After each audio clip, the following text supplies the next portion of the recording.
Es una ciencia que aparece en el año 1657, cuando un pedagogo protestante llamado Juan Amos Comeni lanza un libro denominado Didáctica Magna. Las clases altas tenían acceso al arte, políticas, filosofía e historia, y las clases medias y bajas aprendían oficios en talleres. Comenio plantea lo que es ideal pansofio o utopia comenia, que hay que enseñar a todos y todas, y propone un conjunto de reglas, pautas o normas en las que se muestra cómo lograrlo. Pretendía que la enseñanza sea eficaz, que la enseñanza sea accesible a todos los seres humanos. La didáctica es el arte de enseñar.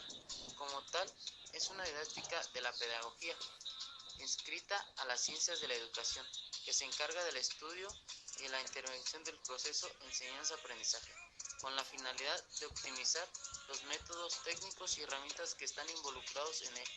La palabra proviene en griego "psycho", didácticos, que designa aquellos que es pretendiente relativo a la enseñanza. En el sentido de la didáctica, tiene dos expresiones, una teórica y otra práctica. A nivel teórico, la didáctica estudia, analiza, describe y explica el proceso de enseñanza, aprendizaje para todo el modo, en general, conocimientos sobre los procesos educativos y postular el conjunto de normas y principios que constituyen, orientan la teoría de la enseñanza. A nivel práctico, por su parte, la didáctica funciona como una ciencia aplicada, pues por un lado emplea las teorías de la enseñanza, mientras que por otro interviene en los procesos educativos proponiendo modelos y métodos, técnicas que optimicen los procesos de enseñanza-aprendizaje. Tipos de didáctica. Didáctica general. Como didáctica general, decimos al conjunto de normas que se fundamenta de manera global el proceso de enseñanza-aprendizaje sin considerar un ámbito o materia específico como tal.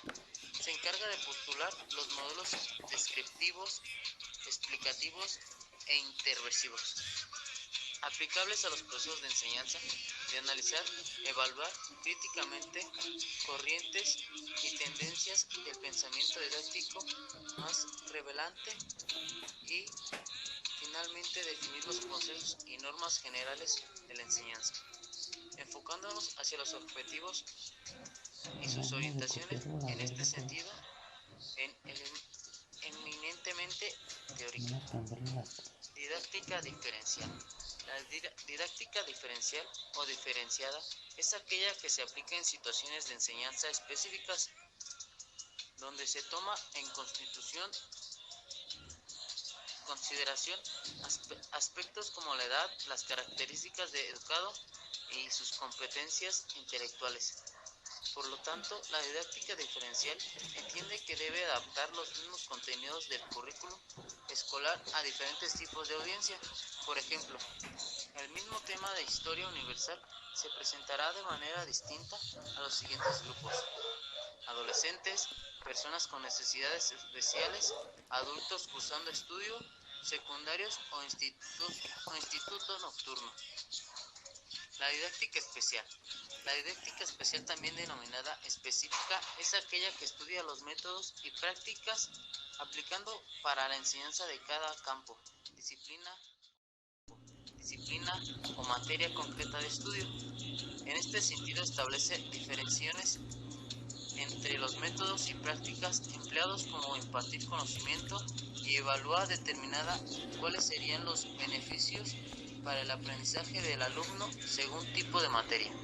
Por ejemplo, la didáctica específica entiende que los métodos dinámicos para enseñar disciplinas tan dispares como el lenguaje, las matemáticas o la educación física deben partir del principio abordaje distintos. Se denomina aprendizaje al proceso de adquisición de conocimientos, habilidades, valores y actitudes, posibilitando mediante el estudio de la enseñanza o la experiencia Dicho proceso puede ser atendido a partir de diversas posturas, lo que implica es que existen diferentes teorías vinculadas con el hecho de aprender. A lo largo de la historia de México, el maestro ha tenido el papel cambiante por siempre trascendental para el desarrollo del país. Su labor fue como formador a los ciudadanos, les otorga una gran responsabilidad y enorme compromiso social. Esto lo convierte en una de las profesiones más importantes e indispensables, porque también más difíciles en México. Actualmente un 72% de ellos señalan no tener acceso a los programas formales de capacitación o actualización. Esto confirma la presentación de la sociedad mexicana, el 43%, el mayor problema educativo en la preparación de los maestros.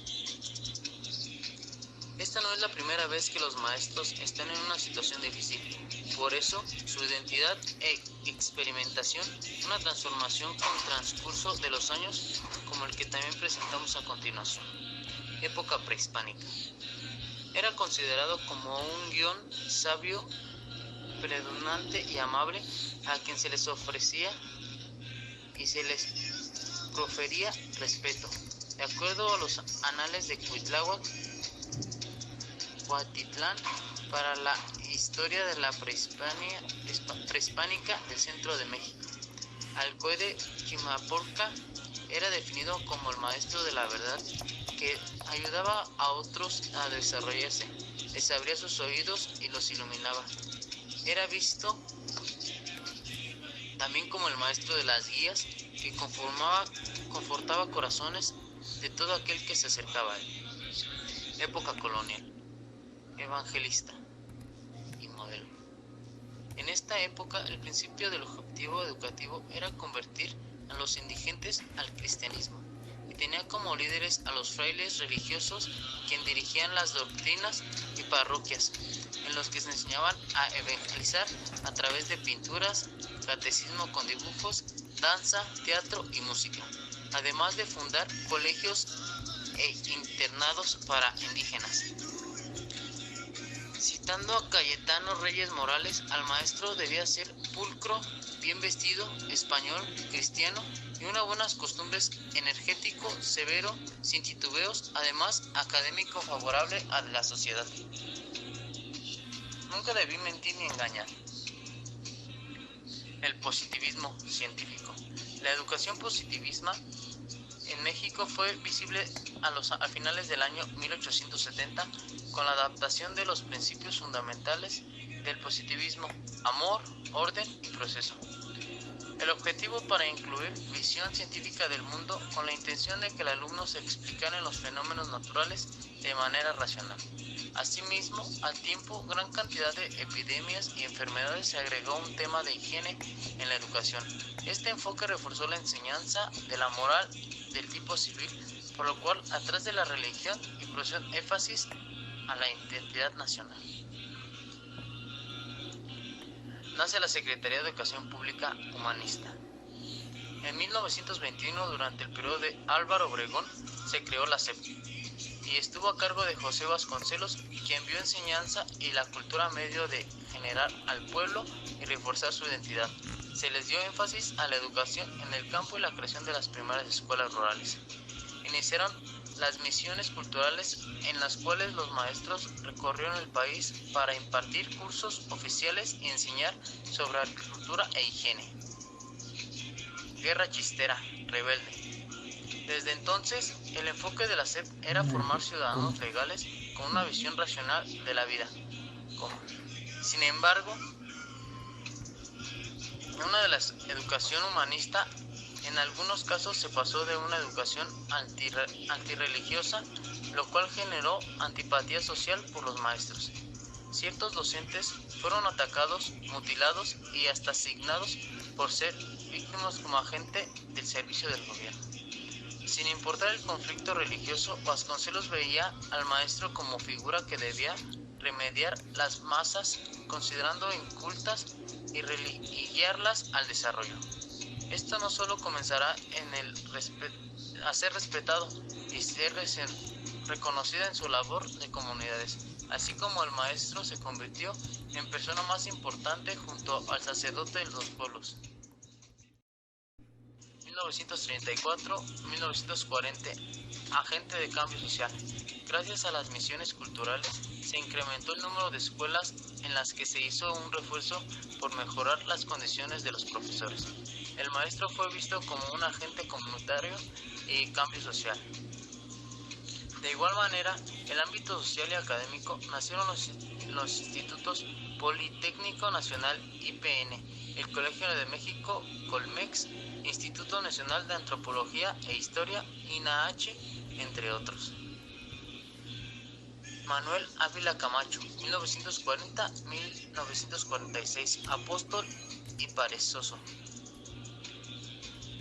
Más adelante se suprimió la educación socialista y el énfasis de la unidad de la familia y la moral. Se volvió a considerar el magisterio como una especie de deber religioso y del maestro como un apóstol o sacerdote.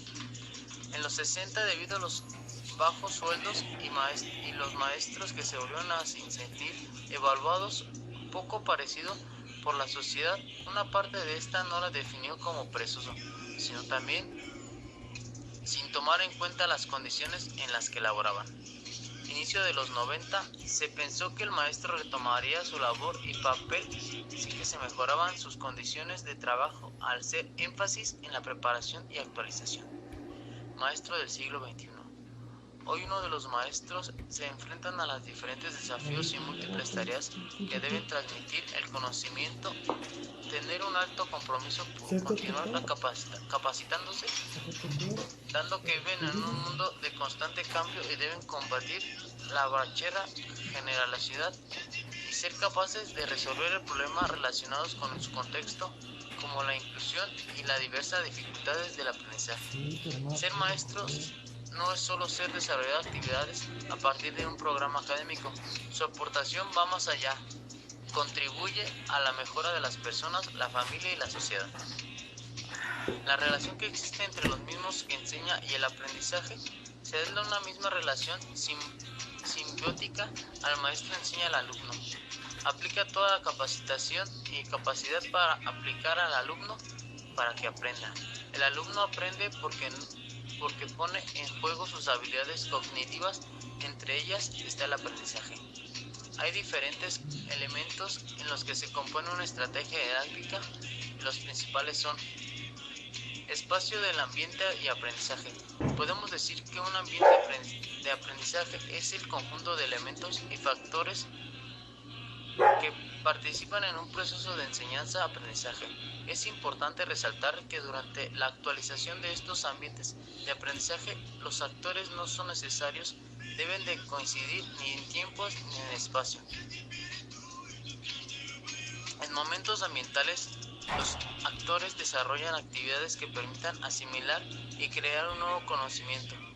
El ambiente de aprendizaje tiene objetivos y propósitos claramente definidos, con los cuales son utilizados para evaluar los resultados. El reto de un ambiente de aprendizaje es ingresar con todo conjunto de elementos relacionados sistemáticamente y lograr que sea eficaz y específicamente en cumplimiento con sus objetivos. Monereo, 1988. Considerado tres elementos fundamentales de tener en cuenta que la selección estratégica de la enseñanza-aprendizaje, los sujetos del proceso estudiante y docente, en el tipo de conocimientos que se enseña, conceptual, procedimiento y valoración, las condiciones, el espacio, temporadas, materiales, por su parte, en TVs. Propone 5 fases sucesivas y considerando la selección de estrategias de enseñanza-aprendizaje y que respondan a las siguientes preguntas. ¿Por qué ya no tienen que enseñar determinada materia? ¿Qué se espera lograr con lo que se enseña? ¿Qué secuencia darle a los que se enseña? ¿Cómo enseñar estos contenidos? ¿Qué y cómo se enseñó? Contenidos. La enseñanza adecuada de los contenidos enseña y aprende deben de tener muy en cuenta el modo de planificar. Los contenidos y constituyentes la base, la cual la programación de las actividades de enseñanza y aprendizaje, con fin de aclarar lo esperado en sus objetivos. Es necesaria la secuencia previa de los contenidos, es decir, su adaptación, características de un determinado grupo de alumnos, así como la organización, contenidos. La selección adecuada de los contenidos de enseñanza-aprendizaje deben de tener muy en cuenta el momento de planificar. Los contenidos constituyen en la base sobre lo cual un programa de actividades enseñanza-aprendizaje con el fin de alcanzar los esperados objetivos. Es necesario que las secuencias previas de los contenidos, es decir, su adaptación característica de un determinado grupo de alumnos, así como la organización.